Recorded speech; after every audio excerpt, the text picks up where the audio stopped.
I was 26 the day Aaron Mitchell entered my world, and 27 when he left it behind, along with his 6-year-old daughter and a decision I never imagined I'd be forced to make. This is the story of how I came to be a mother, not through birth, but by refusing to walk away when everybody else already had. It's a story about a little girl named Marie who lost every person she counted on and slowly learned to trust again. About how dance became the language we shared when actual words weren't enough. About piecing a family together from what was broken. And about realizing that the deepest love stories aren't always romantic ones. Sometimes they're simply about staying, even when staying is the hardest thing a person can do. Before we get into it, let me ask, have you ever faced a decision that reshaped your whole life in a single moment? Tell me about it down in the comments. And if stories centered on chosen family, unconditional love, and the quiet courage found in everyday commitment speak to you, go ahead and subscribe so you won't miss the next one. Now, let me introduce you to Marie and to how one little girl showed me what love actually means. At 26, I could barely hold my own life together, let alone imagine taking responsibility for someone else's. I taught ballet at a modest studio, mostly beginner classes for kids between 4 and 8. The pay covered some bills, but never all of them, so I picked up morning shifts as a barista at a coffee shop near the studio. Between the two jobs, I scraped together just enough to cover rent on my cramped one-bedroom apartment, with a little left over for the occasional night out with friends. College had never been part of my path. Right after high school, I'd relocated to Charlotte to train seriously in ballet, spent 3 years performing with a small company, and then tore up my ankle badly enough that a professional dance career stopped being realistic.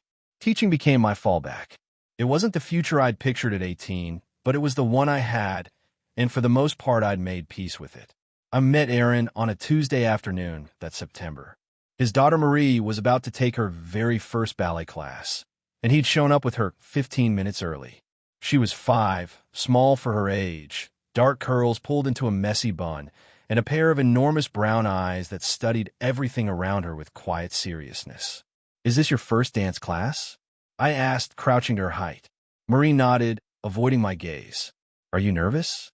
Another nod. "That's okay. Everyone gets nervous trying something new, but I promise we're going to have fun." "Do you like music?" "Yes," Marie said quietly. "Good, because ballet is just moving to music like playing, but fancier." I smiled. "What's your name?" "Marie." "That's a beautiful name." "I'm Miss Natalie. I'm going to be your teacher." Marie glanced up at me then, and something in her expression, hope tangled with uncertainty, tightened something in my chest. Her father stepped in closer. "I'm Aaron, her dad. She's been asking to try ballet for months, so I finally found a class that fit her schedule." "Well, Marie, you're going to love it," I told her. "Why don't you and your dad wait here, and when the other students arrive, we'll start." I noticed right away that Aaron was good-looking, though I tried to brush that thought aside. Tall, dark hair just starting to gray at the temples, the kind of face built for easy smiles, though he wasn't smiling just then. Something sad lived behind his eyes, something worn down. Marie was tentative through most of the class, but she opened up bit by bit. She had a natural grace to her, solid balance, and she paid close attention to every instruction I gave. By the time the 45 minutes ended, she was beaming. "Did you have fun?" I asked as the kids gathered their things. "Yes. Can I come back next week?" "Absolutely. I'll see you next Tuesday, Marie." As Marie zipped up her jacket, Aaron came over. "Thank you." She hasn't been this excited about something in a long time. She's a natural. She's going to do great. Good to know.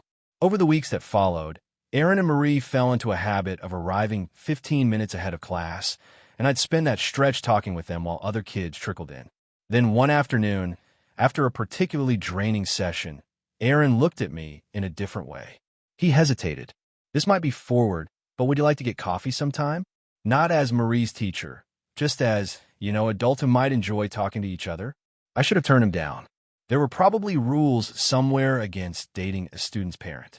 But I was 26, every date I'd been on lately had crashed and burned, and he was handsome, and I stacked up enough excuses in my head to convince myself it was harmless. So I said yes.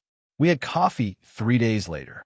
I learned Aaron worked as an architect, that he'd relocated to Charlotte for the job 4 years back, and that his wife Joanne had died, giving birth to Marie. She never got to meet her, he said quietly, stirring sugar into a cup of coffee he never touched. Complications during delivery. They saved Marie but couldn't save Joanne. So I've been doing this alone since the beginning, just me and Marie. And honestly, some days I have no idea what I'm doing. You seem like you're doing fine. Marie's a great kid. She is. But she's also 5 now, and she's starting to ask questions about her mom, about why she doesn't have one when all her friends do. And I don't know how to answer that in a way that doesn't break her heart. You tell her the truth. That her mom loved her very much. That sometimes the people we love most leave us too soon. And it's not fair, but it doesn't mean they didn't love us. Aaron looked at me with something close to gratitude. That's good. That's really good. Things moved slowly at first. Coffee became dinner. Dinner became weekend plans. And little by little, I found myself spending time not only with Aaron, but with Marie too. She was shy with me in the beginning, testing whether I was someone safe, but she warmed up fast. We started doing little dance sessions in Aaron's living room, just the two of us, where I'd show her steps and she'd invent her own. Before long, she dropped Miss Natalie for Simply Nat. 6 months in, I was spending nearly every weekend at Aaron's place. Marie would wedge herself between us during movie nights, ask me to read her bedtime stories, show me every drawing she made. She really loves you, Aaron told me one night after Marie had fallen asleep. She talks about you constantly. I love her too. She's special. You're good with her. Natural. Like you've always known how to be around kids. I teach kids all day. You pick up a few things. But with Marie, it went deeper than that. She'd worked her way under my skin in a way I hadn't seen coming. I catch myself thinking about her during the day, wondering how school had gone, dreaming up little surprises for her. It unsettled me, honestly, how much I'd come to care. A year into the relationship, I had a drawer at Aaron's house and a toothbrush by the sink. Marie had started asking when I'd be moving in for good. Aaron and I talked about it carefully, tentatively, aware of how big a step it was. I want to hear, he said. We both do, but I need to know you're in this for real. Because if you leave, it won't just hurt me. It'll devastate Marie. She's already lost one mother. I can't let her lose another. I'm not going anywhere. Promise? I promise. 2 months after that, everything came apart. It started small. Aaron pulling away, coming home late, letting things slip through the cracks, Marie's school events, groceries he'd sworn he'd grab, conversations we'd already had. Are you okay? I asked one evening once Marie was asleep. You seem off lately. I'm fine. Just work stress. Aaron, I know you. This is more than work stress. I said I'm fine, Natalie. Can we drop it? It only got worse from there. Some days he was himself, warm, present, engaged. Other days he seemed hollowed out, going through the motions, barely there at all. I began pushing him to see someone, to talk to a therapist. I don't need therapy. I just need everyone to stop hovering. Even Marie picked up on it. Is Daddy mad at me? She asked one afternoon while I helped her with homework. No, sweetheart. He's not mad at you. Then why doesn't he smile anymore? I had no answer for that. It happened on a Friday night in November. Marie was at a sleepover, one of the rare nights she wasn't home, and I'd hoped Aaron and I might finally sit down and talk through whatever was wrong. Instead, he walked in around 9 with a wild look in his eyes and an energy that scared me. Pack a bag, he said. What? Pack a bag. We're leaving. Tonight. Aaron, what are you talking about? We're leaving Charlotte. Leaving everything. We'll drive somewhere. California? Maybe, or Mexico. Somewhere we can start over. Just you and me. What about Marie? She's already at the Johnson's place. She'll stay there. They're good people. They'll take care of her for a few days until we figure things out. Ice ran through my veins. You want to leave your daughter? Just for a little while. Until I can think clearly. Until I can. He dragged both hands through his hair. I can't do this anymore, Natalie. I can't be your father. Every time I look at her, I see Joanne dying. I see everything I lost. And I can't. I can't carry that anymore. Aaron, you're not thinking straight. You're having some kind of breakdown. We need to get you help. I don't need help. I need to leave. And I want you to come with me. We can have a life, Natalie. Just us. No responsabilities.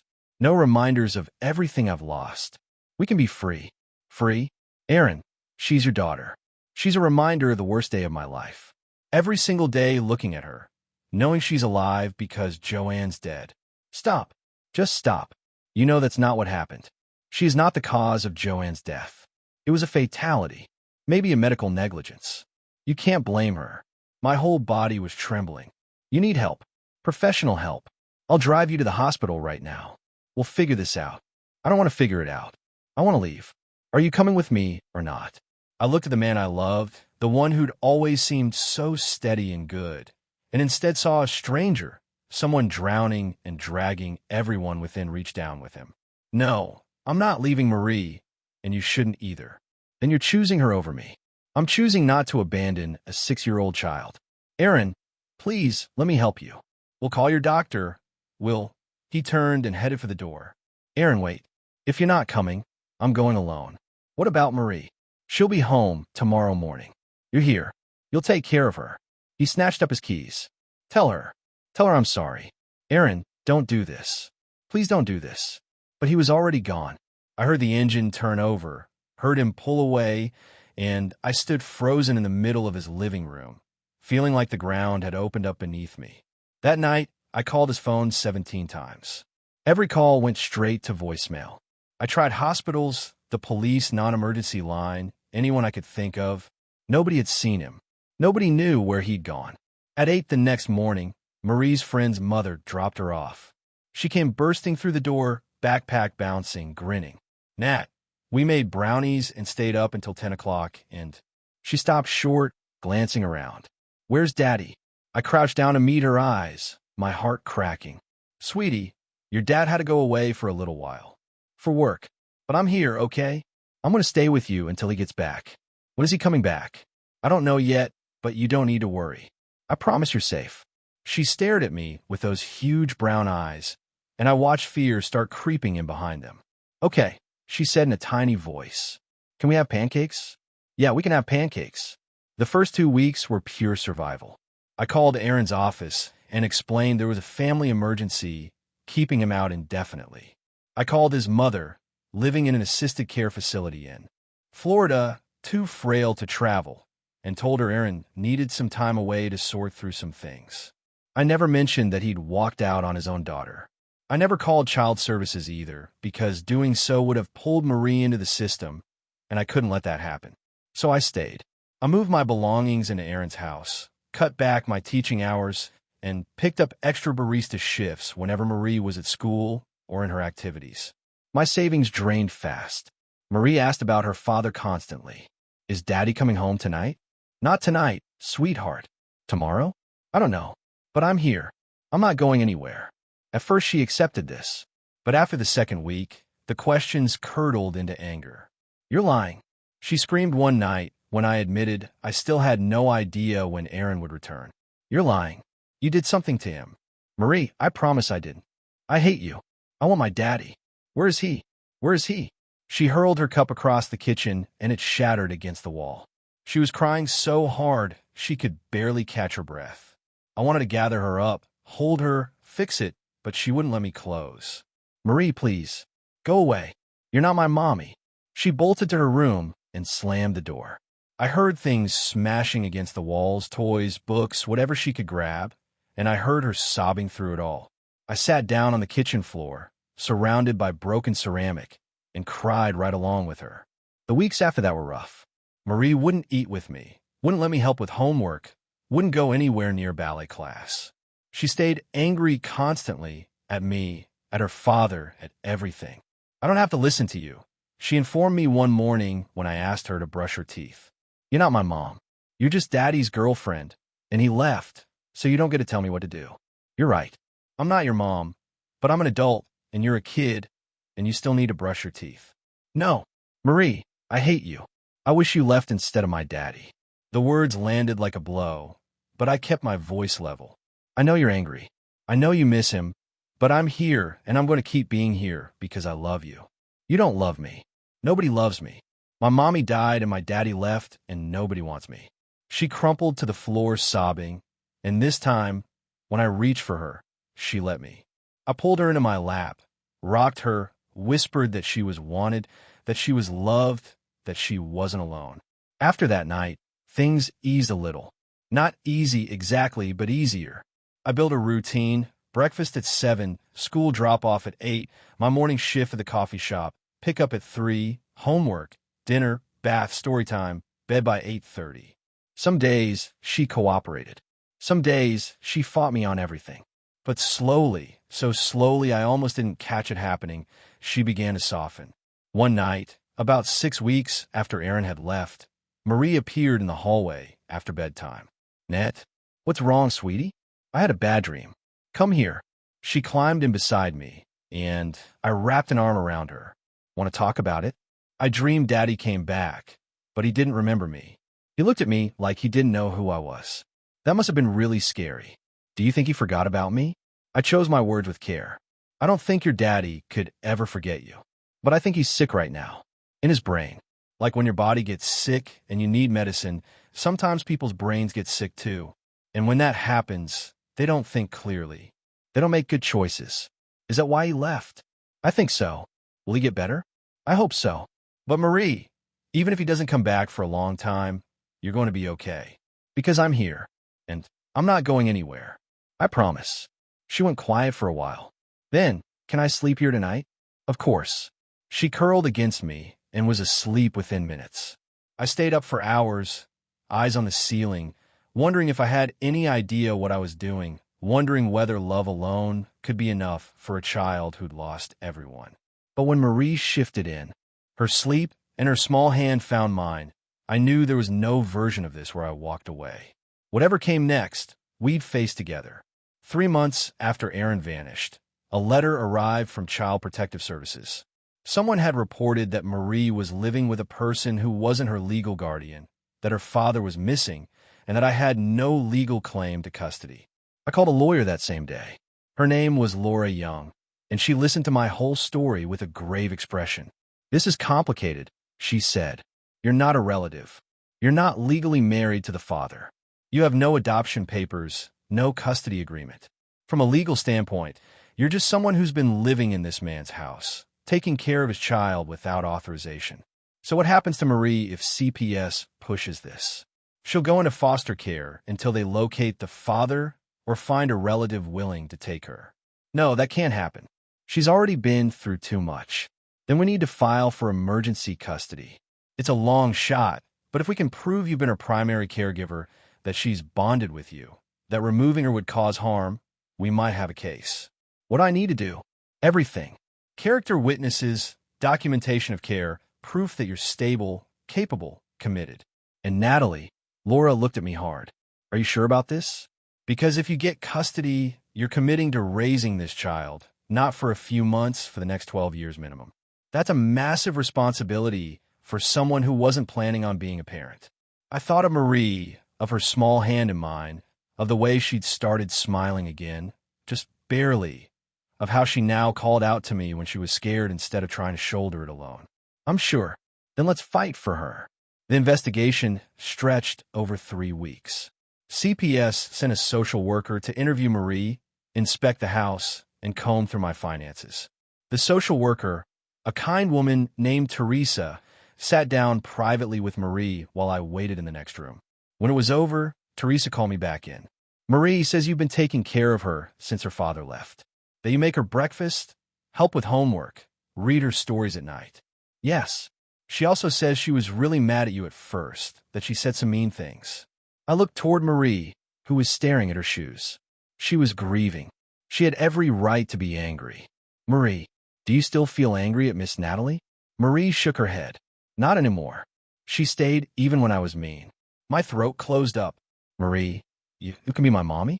Marie glanced at me. Hope and fear tangled together on her face. "Even if Daddy doesn't come back and marry you, I want a sweetheart. I'll stay anyway." Teresa jotted something down. "We still need to locate the father. Do you have any idea where he might be?" "No, he left in November. I haven't heard from him since. We'll run a search. In the meantime, I'm recommending temporary emergency custody be granted to you while we investigate further." Relief washed through me. "Thank you." 2 weeks later, Laura called with news. "We found him. Aaron Mitchell is currently admitted to a psychiatric facility in Austin, Texas. He's been there since December. Severe depression, dissociative episodes. He signed voluntary commitment papers. My grip tightened on the phone. Is he okay? He's stable, medicated. But Natalie, he also signed papers terminating his parental rights.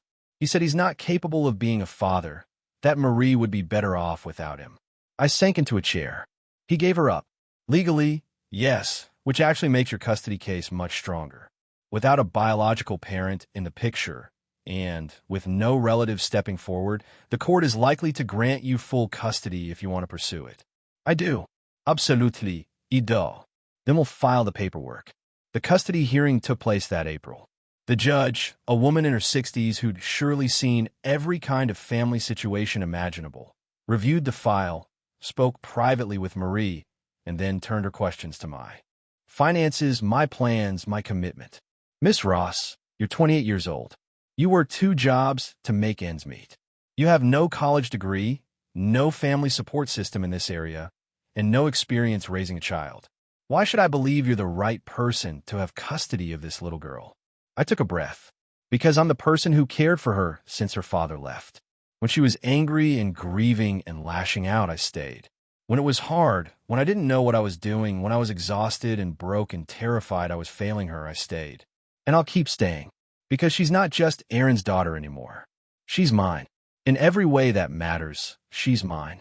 And I love her enough to show up every single day, even on the days when I don't know if I'm doing it right. The judge sat with that a moment, then turned to Marie. Marie, do you want to live with Miss Natalie? Marie nodded firmly.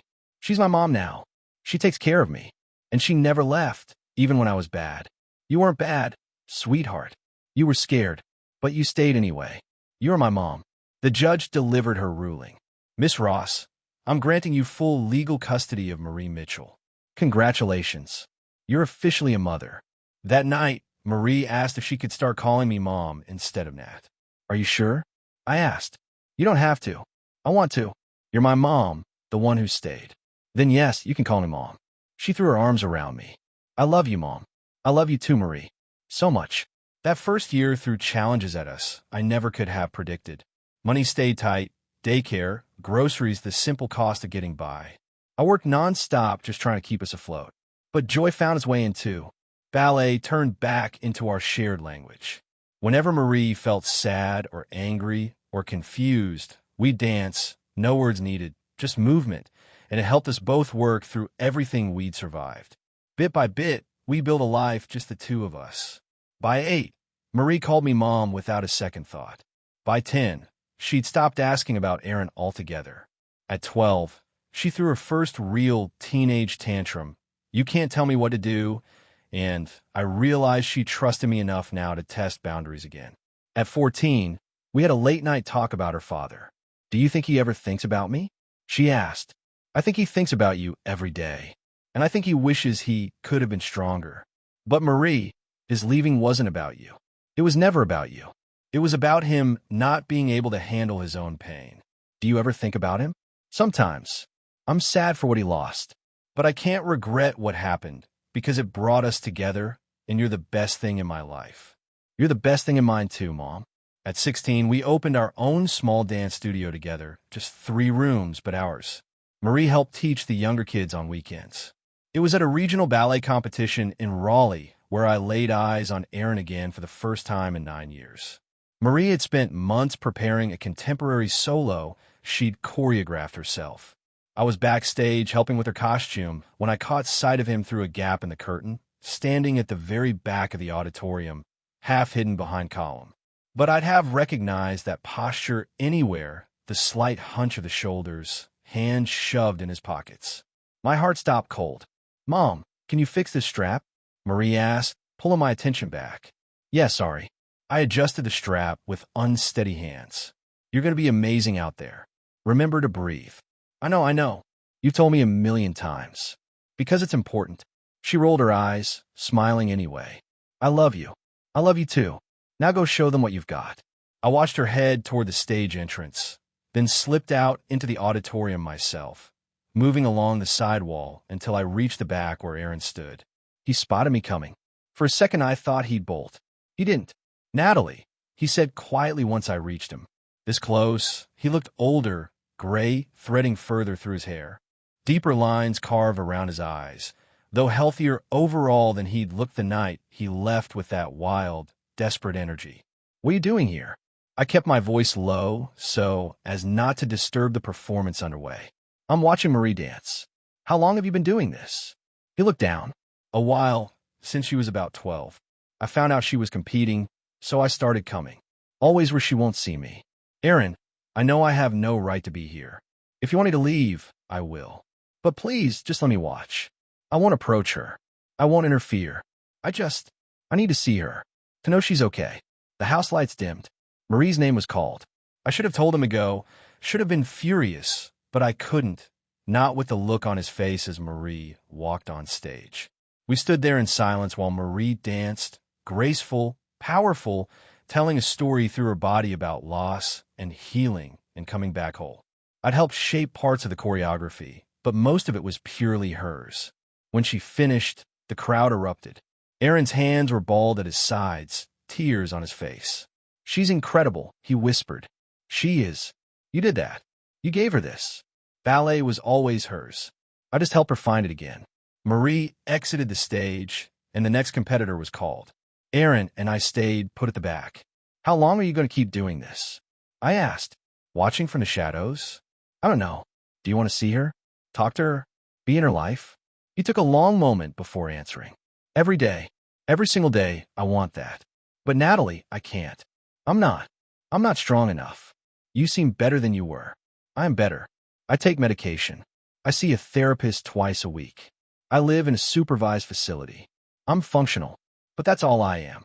Functional, not whole, not capable of being what a father should be.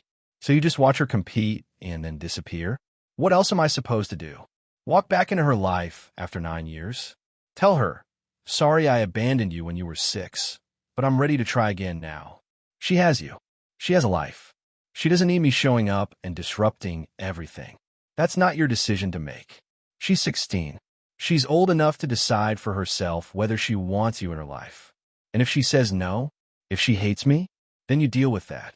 "But Aaron," I gestured toward where he stood, half hidden in shadow, "this is cowardice. If you love her, really love her, you give her the choice. You don't make it for her. I'm not brave like you. I'm not brave. I was terrified every single day for the first year. I had no idea what I was doing. That's all bravery is, showing up even when you're scared. What if I show up and I fail her again? Then you fail. But at least you tried. At least you gave her the chance to know her father, to have answers, to decide for herself what kind of relationship she wants." Aaron's gaze drifted back toward the stage, where another dancer had begun. "Does she ask about me?" "Sometimes. Less now than she used to. When she was younger, she asked all the time, where I thought you were, if you were okay, if you'd ever come back." I told her the truth, that you were sick and couldn't take care of her, but that it wasn't her fault. It was never her fault. I know that. You know that. But she spent years wondering if there was something wrong with her. If she'd done something to make you leave. Pain crossed his face. "Oh, I'm sorry. I'm so sorry. Don't apologize to me. Apologize to her. I don't know if I can." I left him standing there and went to find a seat in the audience. The competition wrapped up.